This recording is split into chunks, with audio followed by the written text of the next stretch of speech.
Collins to update you on all things Ouachita.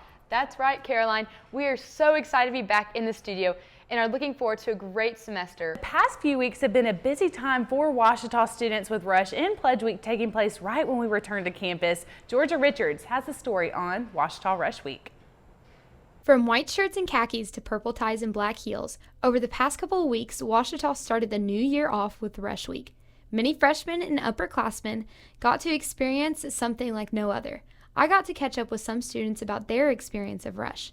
My experience with Rush was pretty good. I really enjoyed it. I got to meet a lot of people through it, even people I didn't join in the same club with. I got to see all who was here. It was really fun. I actually was not planning on rushing, and I just decided, you know what, I'll just do it. And it ended up being such a great experience and grew me closer to girls that I sort of knew, but didn't really know.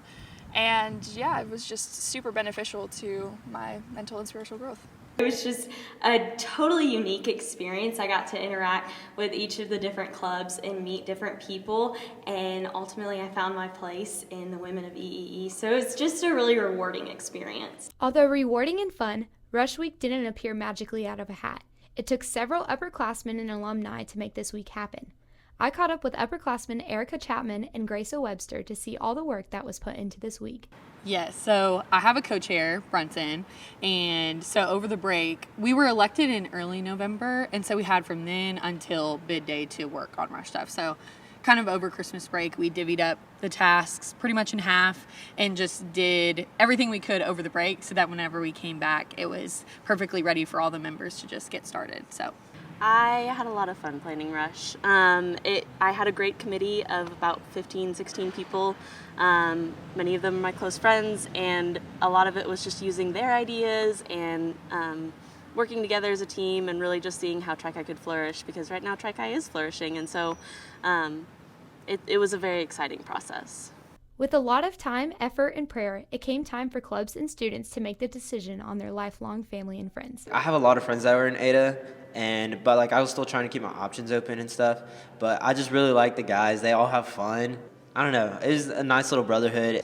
I went Chi Mu because they were really kind and really chill, and that's kind of how my vibe is. I'm very calm and chill, so I really liked them. So for me, the Women of EEE were the girls who prayed over me, and I felt like this Christ-centered love within the club, and I just formed connections throughout the week, and I felt like that's where God was calling me to be. From a lot of firsts this past couple of weeks, Ouachita is in full swing for the new semester. From the Ouachita News Show, I'm Georgia Richards. Rushing and pledging has a long-standing tradition at Ouachita, and students this year had a great time participating in that tradition. This week is Christian Focus Week, another long-standing tradition on Ouachita's campus. Caroline talked with Ashlyn Ham and Mason Campbell to hear the latest on Christian Focus Week. Every spring semester at Ouachita, led this year by Ashlyn Ham and Tom Tran. Christian Focus Week is focusing on the presence of God. Christian Focus Week is a week-long of events that Campus Ministries puts on to just encourage people in their faith and challenge people. We usually have a theme that we try to center around through the week, and so this year the theme is With Me. So we're really focusing on God's presence and what that means for us. You know, we got through as a campus rush and pledge. We figured out our schedules and how that's going to work for this semester. Amidst all the restlessness that we face as college students, being able to find rest in the Lord and really focus on His presence throughout the weeks. Christian Focus Week offers a variety of events to students, including an art to worship night, breakout sessions, chapel speakers, and worship nights. Hayden Walker, she was one of our chapel speakers last year, but she came back and spoke about God's presence with us. It can be so easy being at Ouachita and being surrounded by this Christian culture to just kind of grow complacent in it, and then just not be active in pursuing a personal relationship with God. And I feel like Christian Focus Week helps to just remind us that God really is near. God's presence was felt throughout Ouachita Baptist University this week. For the Ouachita News Show, I'm Caroline Derby. There are a few more events left to attend, so be sure to participate in this week. Ouachita Athletics has had an eventful few weeks. Here's Chase with the Roar Rundown. Hello and welcome to the Roar Rundown. I'm Chase Hartzell. This week marks a crossroads in the world of Ouachita athletics, with winter sports preparing for postseason play and spring sports getting started in full force. So without any further ado, let's get straight into it. We start out with Battle of the Ravine action at Bill Vining Arena. The women's team hosted rival Henderson State on Monday, taking home the victory in buzzer beater fashion. Here's Michael Westbrook and OSDN with the final seconds of the contest. One here and the game's tied, and Ouachita has plenty of time. A miss, Ouachita leads, and Henderson will have to foul right away. Martin's free throw, good. We're tied at 71. The final play, inbounds to Thornton. Thornton with 29 points across half court to the three-point line. Thornton underneath to Van Zant, layup at the buzzer. It's good. It's good. Ouachita storms the court. They've got to get off the court. We'll come to the monitor, look at the final play one more time.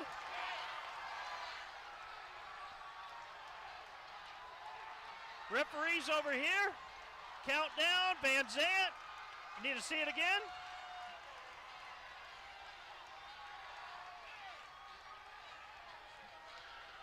You had Thornton at half court. Slings it underneath the Van Zant.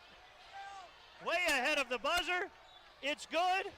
Ouachita wins 73-71. Again, the final score in that one, Ouachita 73, Henderson State 71.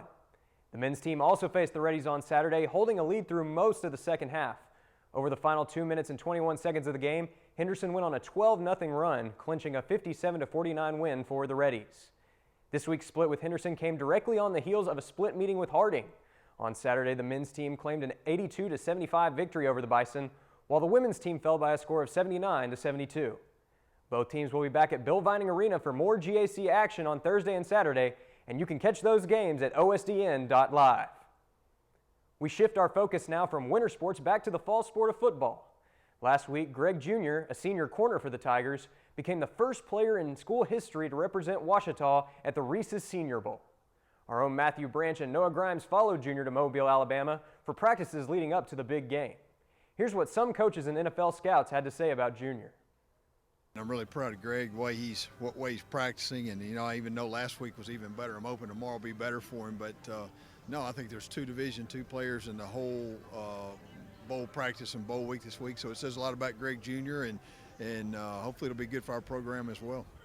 And how far has Greg come just in his time at Ouachita to make it to be able to play here with some of the top dogs in college football?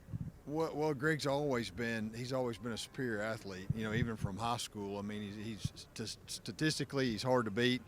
He's a great student. He's got a good football IQ, and, you put all that together with a 5-year career because of COVID. I mean, he's blown it out and really grown as a person as well.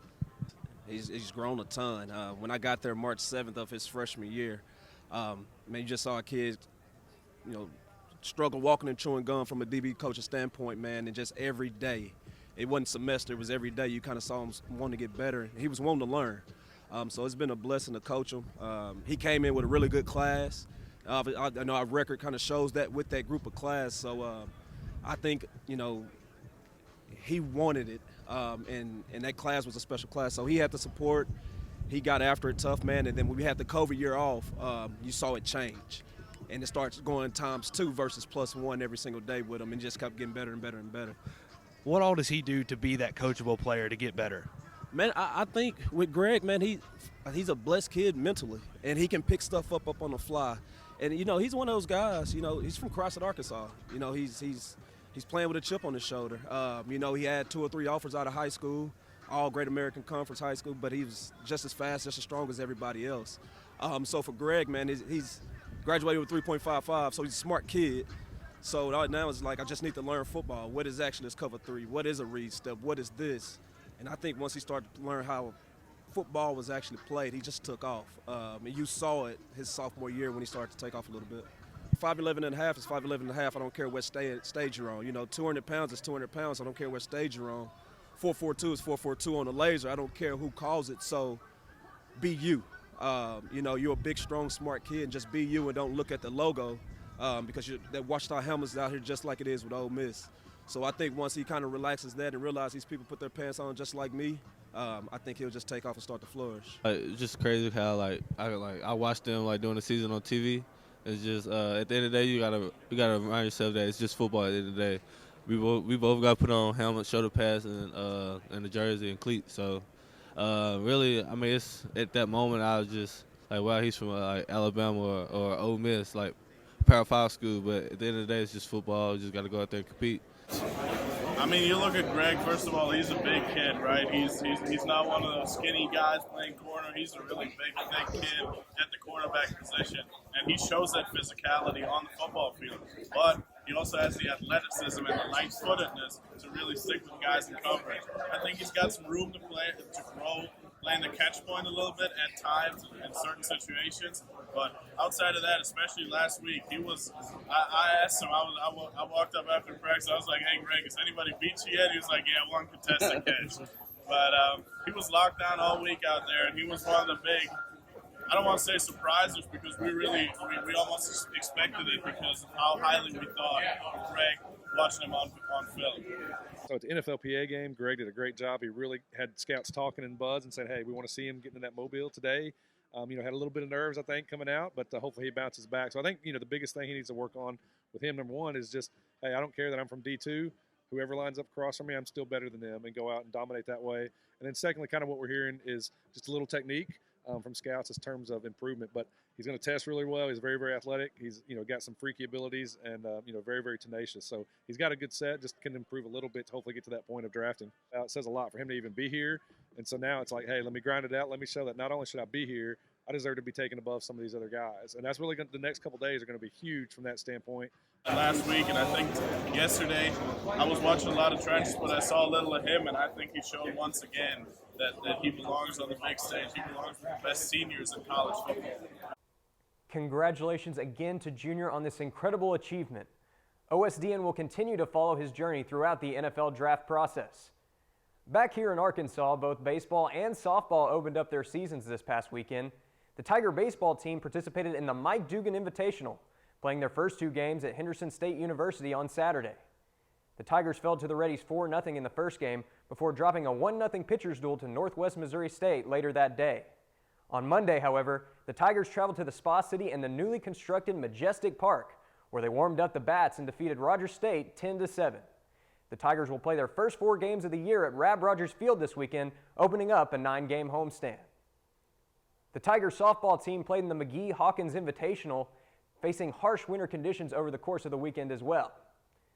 They fell short in 4 low-scoring contests, but will have an opportunity to bounce back at the Portland tournament in South Texas this weekend. The Ouachita tennis teams also opened up play last week, and both are off to a hot start. In their first 2 matches of the year, the men's team claimed 2 victories over top 25 opponents, defeating number 11 Delta State 7-0 on Friday before taking down number 19 Southwest Baptist 6-1 on Saturday. The women's team also started off 2022 on the right foot, claiming an 8-1 victory over Hendricks on Saturday. On Tuesday, they were on the short end of a 7-0 match against Harding. This weekend, they will host their first 2 matches of the year, facing off against Angelo State on Friday and Mississippi College on Saturday. Also coming up this week, the women's track team and field team is off to Kansas for the Pitt State Invite. On Saturday, the wrestling team will be on the road as well for the GLVC Championships. As you can tell, there will be plenty of action in Ouachita athletics this week, and you can catch a lot of it on the Ouachita Sports Digital Network. For full schedules and updates, visit obutigers.com. You can also check out the Ouachita Athletics and Ouachita Sports Digital Network social media pages for more information. That's going to do it for this week's edition of the Roar Rundown. Thank you for watching. Sarah, back to you. That's all we have for you today. Be sure to follow us on Instagram at Ouachita News to stay updated with daily Ouachita news. That is right, and we'll see you next time with the latest Ouachita news.